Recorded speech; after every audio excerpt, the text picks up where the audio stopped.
Hi friends, welcome back to my channel. మీరు కనుక నా ఛానల్ ఫస్ట్ టైం చూస్తున్నారా అయితే సబ్స్క్రైబ్ చేసుకోండి. అలాగే పక్కనే ఉన్న బెల్ ఐకాన్ని క్లిక్ చేసేయండి. ఫ్రెండ్స్, నచ్చినట్లయితే ఒక చిన్న లైక్ ఇచ్చి ఎంకరేజ్ చేయండి. ఇక ఎపిసోడ్లోకి అయితే వెళ్ళిపోదాం. ఈ ఎపిసోడ్ స్టార్ట్ అవగానే కావ్య ఆఫీస్కి వెళ్ళడానికి ఒప్పుకుంటుంది అపర్ణ. ఇక ఇంట్లో వాళ్ళందరికీ కూడా ఇష్టం లేకపోయినా అపర్ణ మాత్రం కావ్యకి అండగానే నువ్వు ఆఫీస్కి వెళ్ళి రాజ్తో పాటు వర్క్ చేసుకొని ఇంటికి రావడం నాకు ఇష్టమే అని చెప్పడంతో అక్కడే ఉన్న దానిలక్ష్మి అలాగే అనామిక రుద్రాణి ముగ్గురు మొహాలు మార్చుకొని ఇక ఏం చెయ్యాలో అర్థం కాక అలానే సైలెంట్ అయిపోతారు. ఇక కావ్య మాత్రం వెంటనే ఇక బెడ్రూమ్లోకి వచ్చి ఇక నుంచి రేపు పొద్దున్నుంచి నా పనులన్నీ ఇంట్లో చేసేసుకొని ఇక ఈయనతో పాటు నేను పనులన్నీ ఫినిష్ చేసుకొని వెళ్ళిపోవాలి.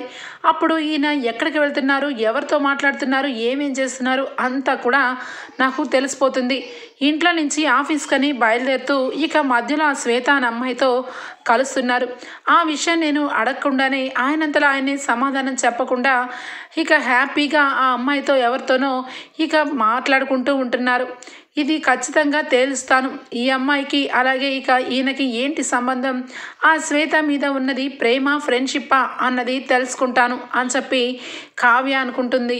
మరొక పక్క కళ్యాణ్ అనామిక బెడ్రూమ్లో మాట్లాడుకుంటూ ఉంటే అనామిక చాలా సీరియస్గా ఉంటుంది.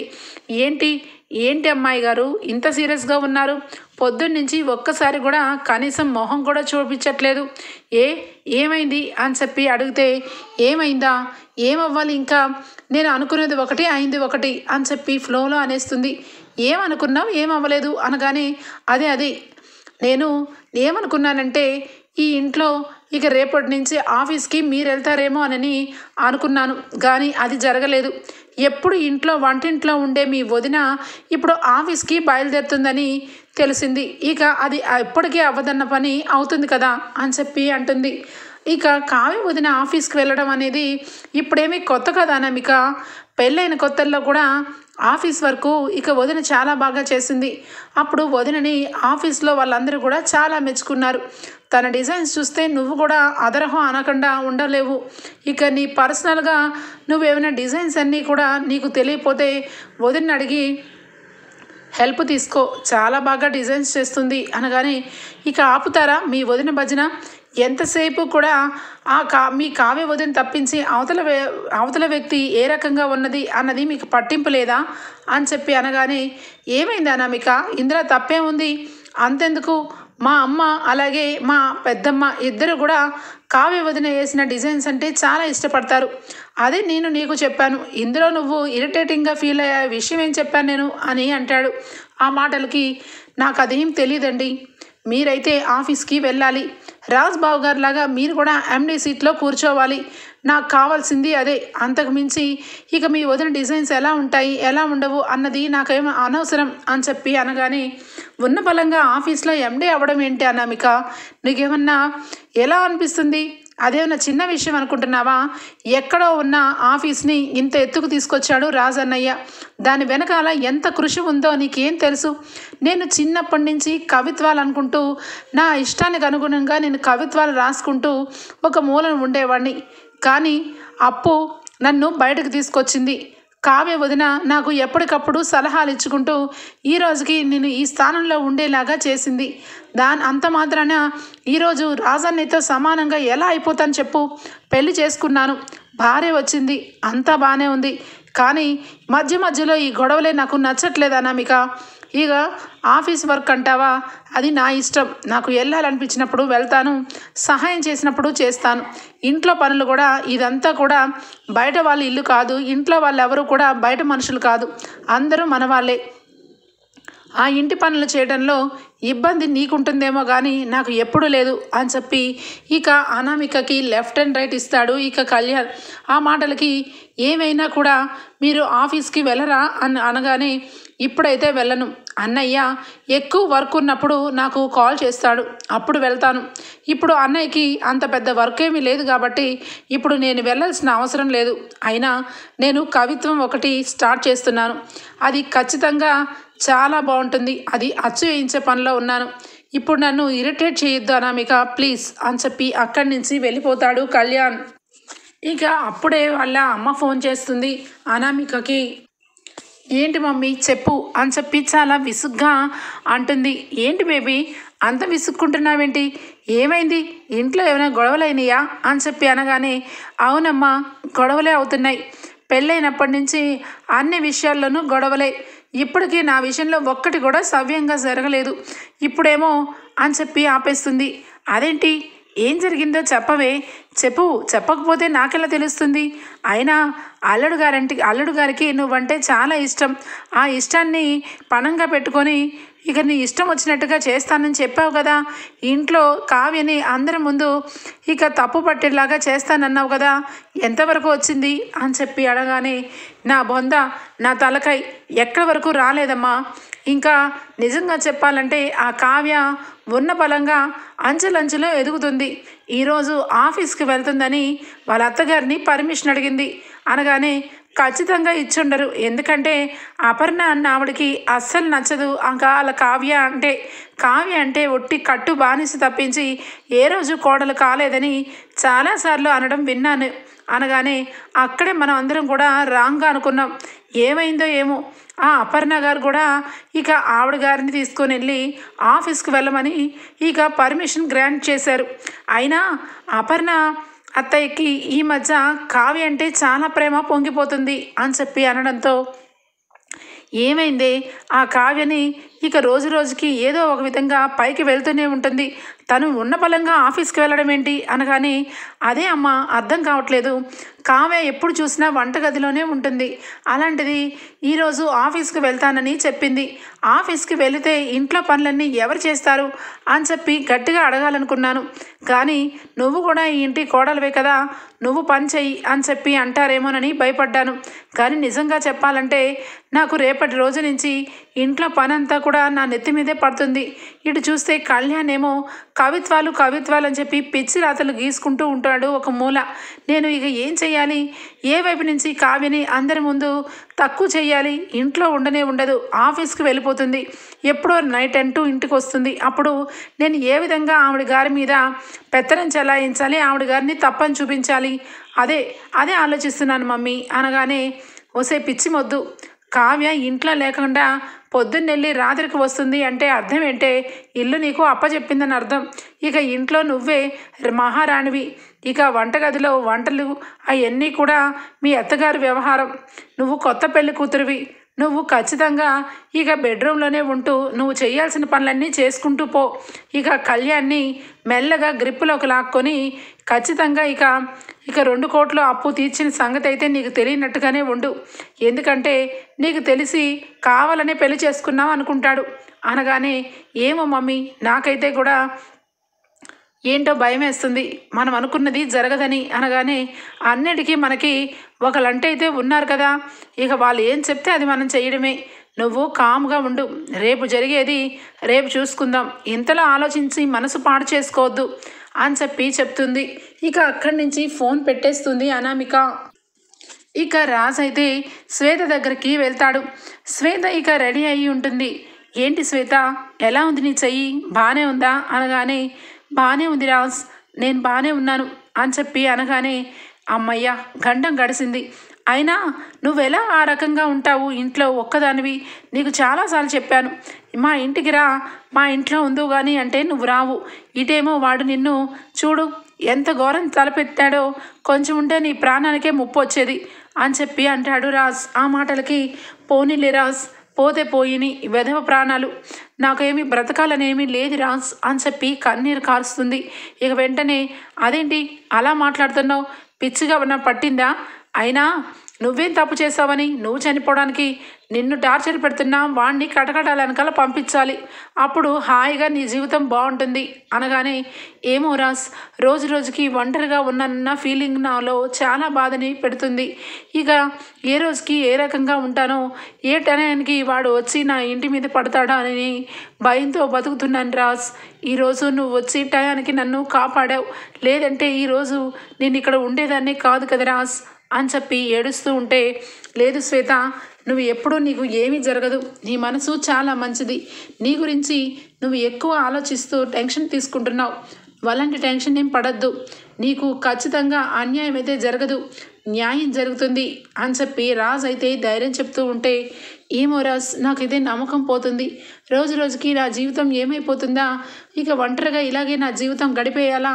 అని బాధపడుతున్నాను రాజ్ అని చెప్పి అనడంతో, నీకు ఎన్నోసార్లు చెప్తున్నాను, ఇప్పుడు కూడా చెప్తున్నాను, నువ్వు ఒంటరివి కాదు, నీ వెనకాల నేనున్నాను, నీ తోడు నేనుంటానని నీకు చాలాసార్లు చెప్పాను. ఈరోజు నువ్వు ఒంటరివి అన్న ఫీలింగ్ నీకెందుకు వచ్చింది? నీకు ఎప్పుడన్నా బోరు కొట్టినా నాకు ఫోన్ చేయమన్నాను కదా, నేను నీకు వచ్చి నిన్ను కలుస్తానని చెప్పాను కదా, అయినా కూడా ఒంటరిని అని చెప్పి బాధపడతావు ఎందుకు శ్వేత అని చెప్పి రాజ్ అంటూ ఉంటే, ఎందుకో రాజ్ ఈరోజు నీతో కలిసి ఇక నేను డిన్నర్ చేయాలని ప్లాన్ గీసుకున్నాను, కానీ నాకు ఇప్పుడు అనిపిస్తుంది నా గురించి నిన్ను బాధ పెట్టి డిన్నర్ వరకు తీసుకొని వెళ్తే ఇంట్లో నీ వైఫ్ అలాగే ఇక ఆంటీ వీళ్ళందరూ కూడా నిన్ను తప్పుపట్టే అవకాశం ఉంది అనగానే, ఇక వెంటనే ఎందుకు ఈరోజు డిన్నర్ ఎందుకు ప్లాన్ చేసావు నువ్వు శ్వేత అని చెప్పి అడగగానే, అదేంటి రాజ్ మర్చిపోయావా, నా పుట్టినరోజు ఈరోజు, అది కూడా మర్చిపోయావా రాజ్ అనగానే, అయ్యయ్యో సారీ శ్వేత, నేను అనుకోకుండా కొంచెం ఆఫీస్లో కొంచెం వర్క్ బిజీగా ఉండి నీ బర్త్డే సంగతి మర్చిపోయాను, సారీ. ఇంకా ఇక్కడే ఉన్నావేంటి, పద ఇక మనం మంచి హోటల్కి వెళ్ళి ఇక నువ్వు అక్కడ కేక్ కట్ చేద్దు కానీ అని చెప్పి అనగానే, లేదు రాజ్ నాకెందుకో కేక్ కట్ చేయాలనిపించట్లేదు అని చెప్పి అంటుంది. ఏమీ కాదు పద, నేను ఈరోజంతా నీతోనే ఉంటాను, కేక్ కట్ చేసి హ్యాపీగా నీకు ఇష్టమైన ఫుడ్ తిని చక్కగా ఏదైనా మంచి మూవీకి వెళ్దాం సరేనా అని చెప్పి ఇక తనకి ధైర్యం చెప్తాడు. ఆ మాటలకి ఇక లోపల ఒకటే మురిసిపోతూ పైకి మాత్రం ఏడుస్తూ నటిస్తూ ఉంటుంది శ్వేత. సరే నేను వెళ్ళి కార్ని తీసుకొని వస్తాను, ఈ లోపల నువ్వు బయటకు వచ్చేసే అని చెప్పి రాజ్ అనగానే, అలాగే రాజ్ అని చెప్పి బయటకు వస్తూ ఇక తనలో తనే ఇక ఒక రకంగా మాట్లాడుకుంటూ ఉంటుంది.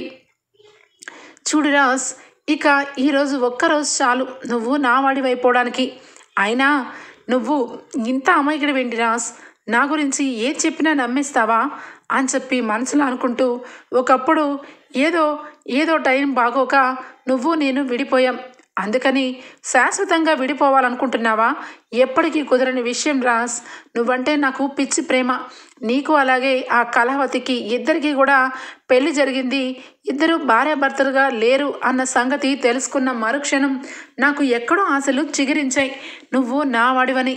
ఖచ్చితంగా ఏదో రోజు నీ మనస్సాక్షిగా నీ అంతలో నువ్వే వచ్చి నన్ను పెళ్లి చేసుకోమని అడుగుతావని ఎదురు చూస్తున్నాను, కానీ నీ మనసు కరగట్లేదు అంటే ఎక్కడో ఇంకా నీ భార్య మీద నీకు ఎక్కడో ఆశ ఉంది, నీ భార్య అంటే నీకు ఇష్టం ఉంది, కానీ ఆ ఇష్టాన్ని పూర్తిగా పాడైపోయేలాగా నేను చేస్తాను, ఆ ఇష్టాన్ని అయిష్టంగా మార్చేస్తాను. నువ్వు నేను ఇన్నాళ్ళు కాలేజ్ టైమ్స్లో ఎన్ని రకాలుగా ఎక్కడెక్కడికి వెళ్ళే వాళ్ళమో అదంతా కూడా నీకు ఒక్కసారిగా గుర్తొచ్చేలాగా ఈరోజే చేస్తాను అని చెప్పి అనుకుంటూ ఇక బయటకు వస్తూ ఉంటుంది. రాజ్ ఇక కార్ పార్కింగ్ చేసిన దగ్గర నుంచి తీసుకొని వస్తే ఇద్దరు కలిసి ఇక ఒక హోటల్లో ఇక డిన్నర్ చేయడానికి ఇక అక్కడి నుంచి కేక్ కట్ చేసి ఇక డిన్నర్ ప్లాన్ చేయడానికి వెళ్తూ ఉంటారు. ఇక కావ్య అయితే కిచెన్లోకి వస్తుంది.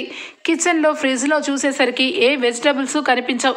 అయ్యో వెజిటబుల్స్ అన్నీ అయిపోయినాయి, ఇక డ్రైవర్ని పంపించాలి అని చెప్పి డ్రైవర్ని చూడగానే అప్పటికే ఇక డ్రైవర్ అయితే వెళ్ళిపోతాడు. అయ్యో రేపటి నుంచి నేను ఆఫీస్కి వెళ్ళాలి అంటే ఇంట్లో వంట పూర్తిగా చేసేసి టిఫిన్స్ అన్నీ అరేంజ్ చేయాలి, ఇక కూరగాయలు కూడా లేవు, ఈ టైంలో కూరగాయల అబ్బాయిలు కూడా ఎవరు కనిపించట్లేదు, ఇక నేను మార్కెట్కి వెళ్ళి అన్ని రకాల వెజిటబుల్స్ తీసుకొచ్చేయాలి అని చెప్పి ఇక మార్కెట్కి బయలుదేరుతుంది కావ్య. ఇక కావ్య అలా మార్కెట్కు వెళ్తూ ఉంటే ఇక అక్కడి నుంచి సైకిల్ మీద కనిపిస్తుంది అప్పుని చూసి ఒక్కసారిగా ఆశ్చర్యపోతుంది. ఇక అప్పు ఏంటి బయట అని చెప్పి అప్పు అని చెప్పి పిలవగానే కావ్యక్క అని చెప్పి ఇక వెంటనే ఇక ట్రాఫిక్లోంచి వస్తుంది. ఏంటి అప్పు ఏమైందే నీకు, అప్పుడే బయటకు ఎందుకు వచ్చావు, అయినా ఇంత ట్రాఫిక్గా ఉంటే పరుగున రావాల్సిన అవసరం ఏంటి, కొంచెం సేపు ఆగితే ట్రాఫిక్ అయిపోతుంది కదా అనగానే, ఏమో అక్క నిన్ను చూడగానే నా మనసు ఆగలేదు, నువ్వు ఎలా ఉన్నావు అని చెప్పి హక్ చేసుకుంటుంది అప్పు. ఇలా ఉన్నానే బాగానే ఉన్నాను, నీ కాల్ సెట్ అయిందా, నువ్వెందుకు వచ్చావు బయటికి అనగానే, ఇక్కడ ఒకరు పిజ్జా డెలివరీ ఆర్డర్ చేశారక్క అందుకే ఇక్కడికి వచ్చాను అనగానే, ఏంటే నువ్వు కష్టపడకపోతే మనకు గడవదా చెప్పు, హాయిగా రెస్ట్ తీసుకోకుండా ఎందుకు బయటకు వచ్చావు, ఇంత ఎండలో అవసరమా అని చెప్పి కావ్య అడగగానే, లేదక్క, నా గురించి బెంగ పెట్టుకొని ఇక నాయన అమ్మ ఇద్దరు కూడా ఇంట్లో కనీసం పని కూడా చేయట్లేకపోతున్నారు. వాళ్ళకి నేను అడ్డంగా ఉన్నాను ఇంట్లో. నన్ను చూసిన ప్రతి క్షణం వాళ్ళ మనసంతా కూడా మొత్తుకుంటుంది. అందుకే నేను ఇలా బయటకు వచ్చినట్టు ఉంటుంది. ఇక నేను వర్క్ చేసుకొని ఎంతో కొంత సంపాదించినట్టు ఉంటుంది. నాయనకి ఎంతో కొంత నేను కనీసం చేదోవాదోలాగా ఉంటానని అనిపిస్తుంది అని చెప్పి అప్పు అనగానే, ఏమో అప్పు, నిన్ను చూస్తుంటే నీకు ఏమీ చేయలేకపోయానే అన్న బాధ అయితే నాలో ఉంది అని చెప్పి అంటూ ఉంటే, ఎక్కడికక్క వచ్చావు అని అడుగుతుంది. ఇదిగో కూరగాయలు తీసుకొని ఇంటికి వెళ్ళాలని వచ్చాను. ఇక రేపటి నుంచి ఆఫీస్కి వెళ్ళాలి కదా అని చెప్పి అనగానే, అదేంటి కొత్తగా ఆఫీస్కి వెళ్ళుడేంటి అని చెప్పి అనగానే, ఇక నేను ఆఫీస్కి వెళ్తున్న అప్పు, అక్కడ అన్ని వర్కులు కూడా ఇక డిజైన్స్ అన్నీ కూడా నేను వేయడానికి ఇక నన్ను పంపిస్తున్నారు. నేను ఇంట్లో ఉద్యోగం చేయడానికి ఇక మా అత్తయ్య కూడా ఒప్పుకుంది. నేను ఉద్యోగం చేసిన డబ్బులతో ఇక నాయనకి పంపిస్తూ ఉంటాను. నువ్వేమి కంగారు పడద్దు, నువ్వు రెస్ట్ తీసుకో అప్పు అనగానే, అక్క నువ్వు చేసింది చాలా చేశావు, ఇకనైనా ఆపేసే. నువ్వు ఎంత వర్క్ చేసినా ఎక్కడి నుంచి డబ్బులు వచ్చినా అది అత్తవారింటి నుంచే వచ్చిన డబ్బే. నాయనకి ఆ డబ్బు ఇచ్చి అనవసరంగా ఇంకాస్త గొడవలు పెద్దవి చేసుకుంటే మంచిది కాదు కదా అని చెప్పి అప్పు అలాగే కావ్య ఇద్దరు కూడా మనసు విప్పి మాట్లాడుకుంటూ ఉంటారు. ఇక ఇంతలో కళ్యాణ్ అయితే ఫాస్ట్గా బండి మీద వచ్చి, ఏంటి కావ్య వదిన ఎక్కడున్నావు అని చెప్పి పక్కనే హెల్మెట్ తీసి చూసేసరికి అప్పు కనబడుతుంది. అప్పు వెంటనే తలదించుకోగానే, బ్రో ఏంటి బ్రో సర్ప్రైజ్ ఏంటి, నువ్వేంటి ఇక్కడ అని చెప్పి చాలా సంతోషపడతాడు కళ్యాణ్. ఇక కళ్యాణ్ని కళ్ళల్లో కళ్ళు పెట్టి చూడలేక మొహం చూపించుకోలేక తలదించుకొని, ఇక అక్క నేను వస్తాను అని చెప్పి వెళ్ళిపోతూ ఉంటే, అదేంటి అలా వెళ్ళిపోతావేంటి బ్రో, కనీసం నా మొహం కూడా చూసేయడానికి నీకు ఇష్టం లేదా అని చెప్పి కళ్యాణ్ అడుగుతాడు. ఆ మాటలకి ఇక అక్కడి నుంచి దాటుకొని అప్పు వెళ్ళిపోబోతుంటే, కావ్య ఆగవే అప్పు ఆగు, అదేం కాదు కళ్యాణ్, తన మనసులో ఇంకా నీతో మాట్లాడడం అనేది తన మనసుకి ఇష్టమైన తనకు తానే ఇక శిక్ష వేసుకొని తను ఒంటరిగా ఉండాలని అనుకుంటుందంట. ఇక తనని ఈ రకంగా పలకరించడాలు మాట్లాడాలు ఇవన్నీ కూడా ఇక మానేసుకుంటే మంచిది. అప్పు మనసుకి నీ మనసుకి ఎలాంటి భావన లేదు, ఇద్దరు ఫ్రెండ్షిప్ అనే అనుకుంటున్నారు. కానీ ఎక్కడో అప్పు మనసులో తనకి నీ మీద ఆశ కలిగింది, కానీ అది తప్పని తనకు తానే తెలుసుకుంది. కానీ ఇప్పుడిప్పుడే మనిషి కాబోతుంది. దానికి తోడు ఇప్పుడు నువ్వు మాట్లాడి ఇంకా మళ్ళా అప్పు మాట్లాడి లేని విషయాలన్నీ గుర్తు తెచ్చుకొని అప్పు మనసు బాధ పెట్టడం నాకు కూడా ఇష్టం లేదు కవి గారు. అందుకే అప్పు వెళ్ళిపోతుంది, దానికి మీరు ఫీల్ అవ్వకండి అనగానే, వదిన నువ్వు ఎన్ని చెప్పినా వింటాను వదిన, ఇక కనీసం ఇంకా వేరైనా చెప్పు నేను వింటాను, అంతేగాని బ్రోతో మాట్లాడొద్దని నువ్వు చెప్పడానికి వీల్లేదు. బ్రో నిజం చెప్పు, నాతో మాట్లాడాలని నీకు లేదా, నన్ను చూడాలని లేదా అనగానే ఇక వెంటనే కళ్ళులో కళ్ళు పెట్టి చూస్తుంది అప్పు. అప్పు అలా చూసేసరికి కళ్యాణ్కి ఒక్కసారిగా కళ్ళు వెంట నీళ్ళు వస్తాయి. నీళ్ళు వచ్చి వెంటనే తుడుచుకుంటూ కళ్ళజోడు సరి చేసుకుంటూ ఉంటే ఇక వెంటనే, ఏంది రాబాయ్ ఏంది నీ లొల్లి, నేను చూసింది కదా, నువ్వంటే నాకు ఎప్పుడూ ఒక ఫ్రెండ్ ఫీలింగే ఉంది. తెలుసో తెలియకో నిన్నేది ఇష్టపడినా కానీ అది తప్పని తెలుసుకున్నా. ఇక నా మానాన్న నన్ను వదిలేయండి అని చెప్పి అప్పు అంటే ఇక కావ్య వెంటనే, కవి గారు మీరు నేను ఇక్కడ అప్పుతో మాట్లాడటం ఎవరైనా చూస్తే ఇక మిమ్మల్ని నన్ను తప్పుగా అనుకుంటారు, అప్పును కూడా ఇంట్లో తప్పు పడతారు. పదండి కవి గారు, ఇంకా నేను కూరగాయలు తీసుకున్నాను, ఇక నేను వెళ్తాను పదండి అనగానే, సరే సరే అప్పు, నువ్వు నాతో మాట్లాడవు కదా, నేను నీతో మాట్లాడను, నువ్వు నేను ఇద్దరం మాట్లాడుకోకుండా ఇలానే గడిచిపోతుంది, ఇలాగే ఉండిపోదామా, ఇదే నా జీవితం అనగానే ఇక అప్పు అయితే సైలెంట్ అయిపోతుంది.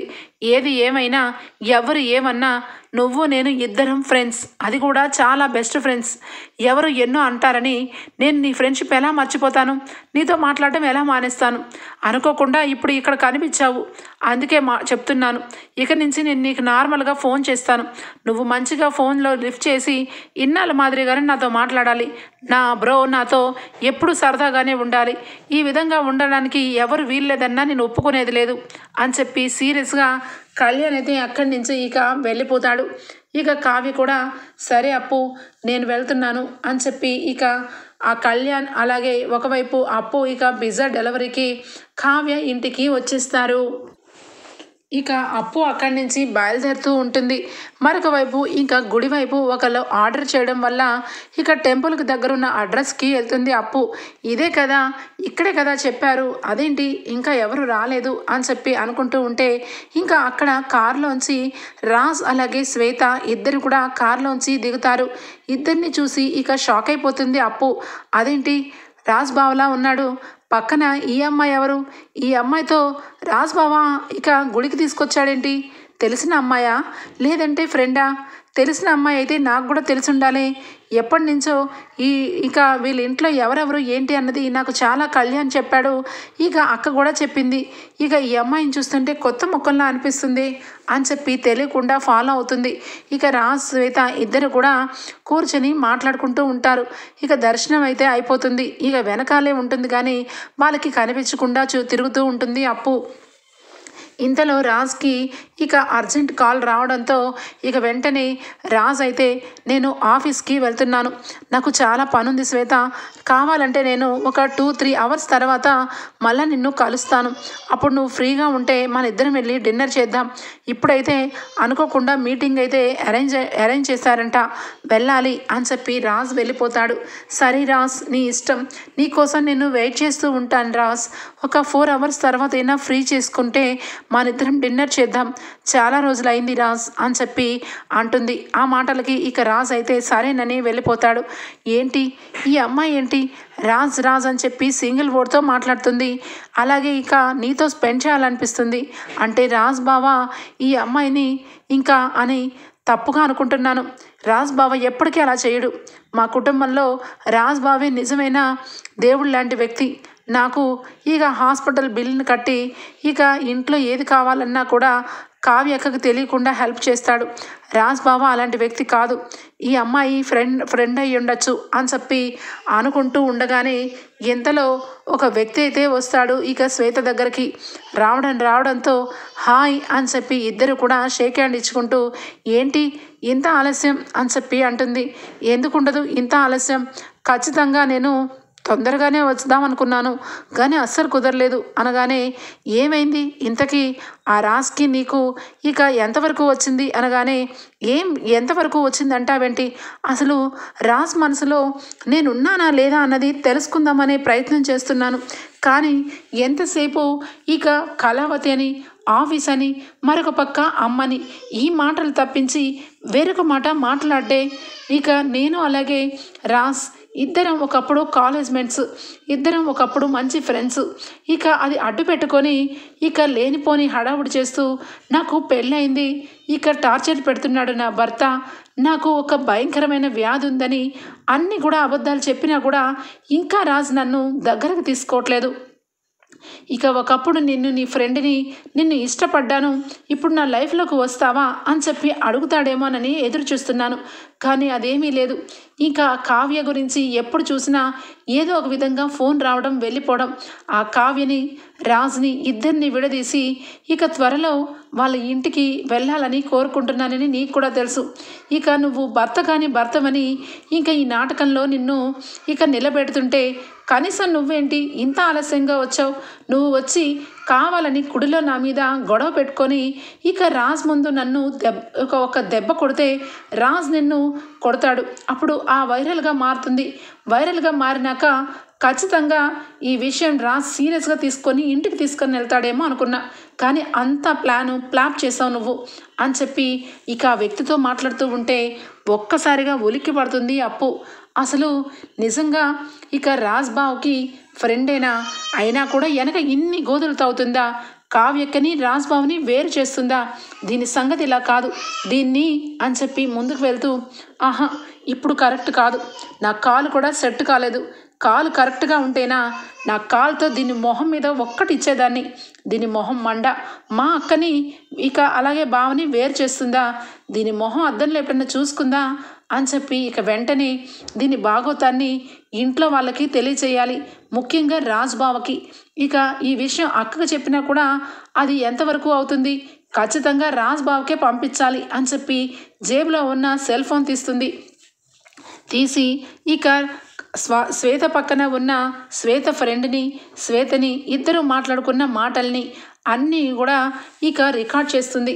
ఇక రికార్డ్ చేస్తూ ఏం మాట్లాడుకుంటారా అని అక్కడే ఉంటే ఇక మన ఇద్దరం కూడా ఎంత ప్లాన్ చేసినా ఈరోజైతే అటర్ ఫ్లాప్ అయిపోయింది.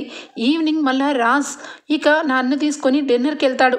డిన్నర్కి అడ్రస్ నీకు నేను వాట్సాప్లో పెడతాను. ఆ అడ్రస్ ప్రకారం నువ్వు వచ్చేసి ఇక పెద్ద గొడవ చేసి నన్ను కొట్టు, ఇక కావాలంటే ఇంకా ఎక్స్ట్రానే కొట్టు, 4 మాటలు అను. ఇక రాజ్ మనసు కరిగిపోయి నిన్ను కొట్టి నన్ను తీసుకొని వాళ్ళ ఇంటికి వెళ్తాడు.